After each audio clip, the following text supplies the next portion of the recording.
Ito ang pinakamatinding naiwan na gamit dito sa studio. Ito siya.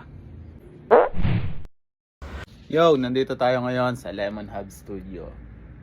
So, pakita ko sa inyo yung madalas na naiiwan ng mga rak-rakero natin. Ang madalas dito ay either kapo or picks. Lahat naman ng naiiwan dito ay kinikip namin, sinesecure namin, and lahat ng may maghanap, saka namin ipo-provide sa kanila.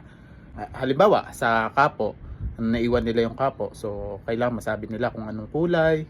So, saka namin po-provide. Kasi minsan, pag may naiwan, tapos may kasunod na banda, hindi namin alam na kung kaninong banda kung sinong banda ang nakaiwan. So, kailangan nila mag-provide ng details doon sa nawawala nila para malaman kung kanila talaga.